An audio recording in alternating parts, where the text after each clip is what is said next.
Why am I not getting pregnant? Anxiety. It could be as basic as that. It could be as basic as anxiety. I know at this point, some people want to slap me and say, are you serious? I've been trying to have a baby for almost 2 years, and all you can tell me is that anxiety is the one that is causing me not to conceive. Yes, it's basic, but it's a big deal. I don't want this to be like an isolated testimonies of what I've gotten sometimes from people.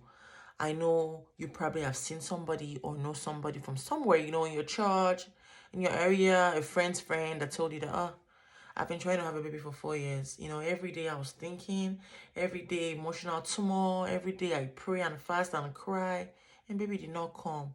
So this fourth year that I did not even think about it, that I didn't know, I just took my mind off it. I just found out that one day I missed my period.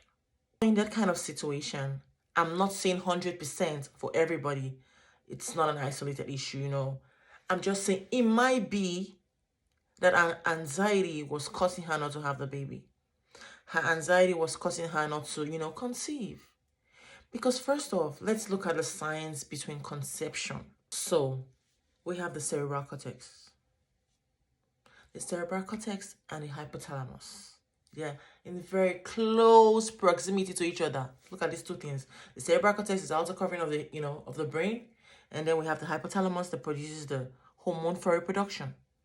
Now, the cerebral cortex job is it controls your thoughts, everything that you are thinking, all those bad thoughts, your emotions, your consciousness, all those bad emotions that you are feeling is all in your cerebral cortex. And when you have all this thinking, thoughts, it produces a stress hormone. When you are stressed, your body definitely will produce a hormone called epinephrine. And this epinephrine can do what? Epinephrine can lower blood supply to your reproductive organs. And when epinephrine lowers the blood supply to your reproductive organs, what happens to your hormones? Your luteinizing hormone and your follicular stimulating hormones. They might be suppressed. And that might just be the reason why your doctor is telling you that, madam, clinically you are okay. Clinically your husband is okay to have a child. I don't see any reason why you're not having a child. I think you should try more. Clinically you are proven, 100% to have a child. But what's going on? Because there's no way the doctor can tell if your anxiety is causing it. There's no test to test anxiety. There's no test that is going to tell us that the cause of her, the cause of you not being able to conceive is anxiety. There's no test that's going to tell anybody that. This is just your personal job that you have to do on your own mental health. That's why WHO defined health as a state of complete mental, physical well-being, and not merely the absence of disease and infirmity. It will be the most basic reason why you're not getting pregnant. It could be the most basic reason. You just don't have to think far. First of all, start with yourself. That's why WHO defined mental health as a state of complete mental and physical well-being, and not merely the absence of disease or infirmity. So it's not you're not healthy just because you're not sick. No, your mental health has to be 100%. Your physical health has to be 100%. So sometimes even getting pregnant, it's a mental and physical thing. It's not just physical. These are hormones. Hormones are very strong. They are tiny. They are small, but they are mighty. There are a lot of reasons why somebody's not getting pregnant. It's not just anxiety. There are 1,001 reasons. I just wanted to clear that it's not anxiety first before I dabble into the other reasons. The reason why you're not getting pregnant, it could be him. Make sure it's not him.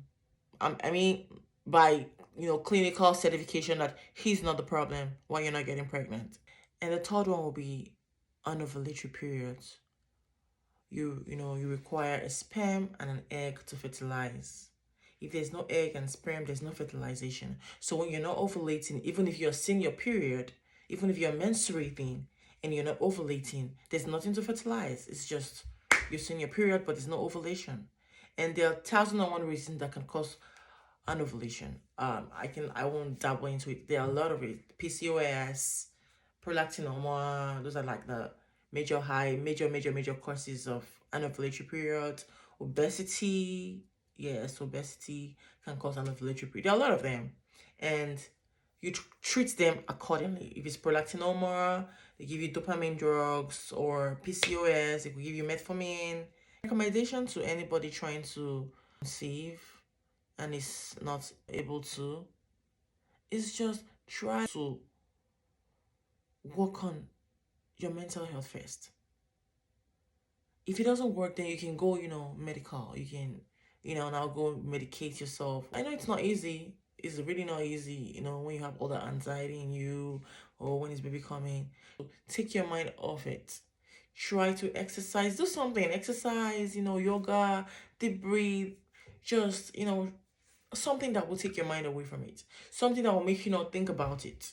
Because it will be at that point that you're not thinking about it that you actually suppress the epinephrine and increase your hormones.